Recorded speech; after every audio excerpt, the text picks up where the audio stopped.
સોમનાથનું મંદિર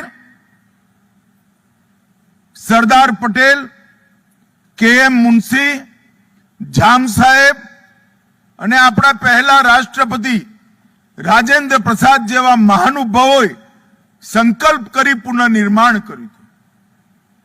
અને સંકલ્પ પાછળનો આશય શું હતો કે સોમનાથ પરનો હુમલો એ મંદિર પરનો હુમલો નહોતો. એ આપણા વિશ્વાસ પર, આપણા ધર્મ પર, આપણા સ્વાભિમાન પરનો હુમલો હતો. અને એનો જવાબ હુમલાથી ના હોઈ શકે. એનો જવાબ અડીગ સ્વાભિમાનની રક્ષાથી હોઈ શકે. અને આજે 1000 વર્ષ પછી 16 વાર તોડ્યા પછી સોમનાથનું મંદિર ગગનચુંબી ભગવી ધજા સાથે ત્યાં જ પ્રસ્થાપિત.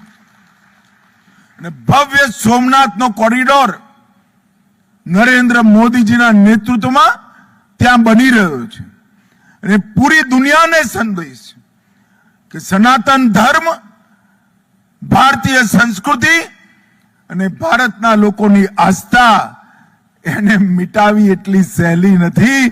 એ તો સૂર્ય અને ચંદ્ર જેટલી અમર અને અમિટ છે. આ સોમનાથનું મંદિર ભારતના વિશ્વાસ અને ભારતની આસ્થાનું, ભારતના ગૌરવનું પ્રતીક છે. આખું 1 વર્ષ સોમનાથ સ્વાભિમાન વર્ષ તરીકે આપણે મનાવવાના છે.